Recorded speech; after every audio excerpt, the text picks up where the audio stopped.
यह कहानी एक बुजुर्ग व्यक्ति कामता जी की है, जो अपने छोटे से गांव में अकेले रहते थे। उनकी पत्नी का कई साल पहले निधन हो गया था और उनके बेटे बेटी शहर में नौकरी और अपनी जिंदगी में व्यस्त हो गए। कामता जी के लिए उनका परिवार कभी सबसे बड़ी खुशी हुआ करता था, लेकिन समय के साथ वे अकेले पड़ गए।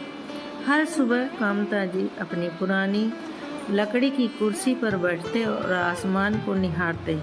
कभी वे अपनी पत्नी की यादों में खो जाते तो कभी उन पुराने दिनों को याद करते जब उनके घर में बच्चों की हंसी खुशी गूंजा करती थी। अब वही घर खाली और सुनसान हो गया। आसपास के लोग भी धीरे धीरे कामता जी से दूर होते गए, क्योंकि सभी अपनी जिंदगी में व्यस्त हो गए थे। एक दिन गांव में एक छोटा लड़का रोहन अपने माता पिता के साथ रहने आया। रोहन बहुत ही चंचल और बातूनी था। वह कामता जी को रोज अकेले बैठा देखता और सोचा करता कि बूढ़े बाबा हर समय उदास क्यों रहते हैं। एक दिन रोहन कामता जी के पास गया और बिना किसी झिझक के उनसे पूछा, बाबा, आप हर समय अकेले क्यों बैठे रहते हो? आपके पास तो बहुत सारी कहानियाँ होंगी, मुझे एक कहानी सुनाओ ना। पहले तो कामता जी थोड़ा हैरान हुए, क्योंकि लंबे समय के बाद उनसे बात कर रहा था। फिर धीरे धीरे उनकी आंखों में एक चमक आ गई। उन्होंने रोहन को पास बैठाया और एक पुरानी कहानी सुनानी शुरू की। रोहन कामता जी की कहानियाँ इतनी अच्छी लगी कि वह रोज उनके पास जाने लगा। अब कामता जी के दिन बदल गए थे। रोहन की मासूम बातें और जिज्ञासु स्वभाव ने उनके दिल में एक नई उम्मीद जगा दी। हर दिन से के साथ घंटों बातें करते, कहानियाँ सुनाते और अपने पुराने दिनों की यादें साझा करते।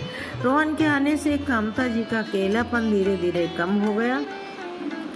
एक दिन रोहन ने अपने माता पिता से कहा, बाबा अकेले हैं, उनके अपने साथ क्यों नहीं रखते? रोहन के माता पिता को भी ये बात सही लगी। उन्होंने कामता जी से कहा कि वे उनके साथ शहर चले, लेकिन कामता जी ने मना कर दिया।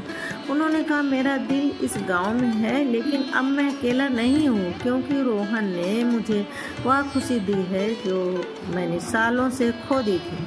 कामता जी ने अपने जीवन के आखिरी दिनों में पाया कि अकेलापन तब तक हमें घेरता है जब तक कोई हमारी ज़िंदगी में एक छोटी सी खुशी लेकर न आ जाए, और वह खुशी रोहन के रूप में आई थी। यह कहानी हमें सिखाती है कि बुजुर्गों के अकेलेपन को समझना और उनके साथ बिताना कितना महत्वपूर्ण है। कभी सिर्फ एक छोटी सी बातचीत या किसी साथ उन्हें जीवन में नई रोशनी दे सकता है।